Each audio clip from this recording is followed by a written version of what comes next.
નમસ્કાર, આપ જોઈ રહ્યા છો નેશન પ્લસ ન્યૂઝ. હું છું આપની સાથે હેતલ ભગત. છોટાઉદેપુર લોકલ ક્રાઇમ બ્રાન્ચ અને જેતપુર પાવી પોલીસે સ્ટેશન વિસ્તારના એપીએમસી પાસે જાહેર રોડ ઉપરથી બે ઇસમને કારમાંથી કિંમત રૂપિયા 1,10,500 ભારતીય બનાવટના વિદેશી દારૂ સાથે ઝડપી પાડ્યો છે. છોટાઉદેપુર લોકલ ક્રાઇમ બ્રાન્ચ અને જેતપુર પાવી પોલીસ સ્ટાફના માણસો એપીએમસી વજન કાંટા નજીક જાહેર રોડ પર વોચમાં હતા, જે દરમિયાન બાતમી મળી હતી. બાતમી મુજબના વર્ણનવાળી સ્વિફ્ટ ડિઝાયર ફોર વ્હીલર ગાડી આવતા તેના ચાલકને ઊભી રાખવાનો ઇશારો કરતા તેને થોડી દૂર ઊભી રાખી તેમાંથી ડ્રાઈવરની બાજુની સીટ નીચે તથા વચ્ચેની સીટની નીચેથી પાછળના ભાગે ગાડીમાંથી તપાસતા ચોરખાનું બનાવી પ્રોહી મુદ્દામાલ ભરેલ હોય, સદર જગ્યાએ જાહેર હાઈવે રોડ હોય અને અવર જવર વાળો રસ્તો હોય, જેથી સદર જગ્યાએ પંચનામું કરવું હિતાવહ ન હોય, જેથી ભારતીય બનાવટનો વિદેશી દારૂ ભરેલ સ્વિફ્ટ ડિઝાયર તથા બંને ઇસમો ઇનાયત ઇબ્રાહીમ મશિયા અને સફિયા મુસ્તફા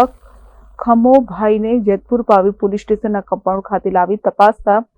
સ્વિફ્ટ ડિઝાયર ગાડીમાંથી પ્રોહી મુદ્દામાલ કુલ બોટલ નંગ 650ની કુલ કિંમત રૂપિયા 1,10,500નો પ્રોહી મુદ્દામાલ તથા હેરાફેરીમાં ઉપયોગમાં લીધેલ મારુતિ સુઝુકી કંપનીની સ્વિફ્ટ ડિઝાયર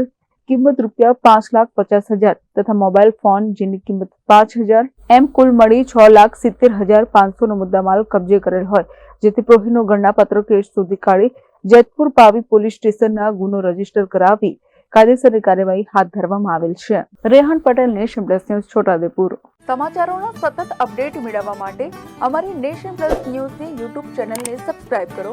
બેલ આઇકન દબાવો અને જોડાયેલા રહો ફેસબુક, ઇન્સ્ટાગ્રામ અને ટ્વિટર પર.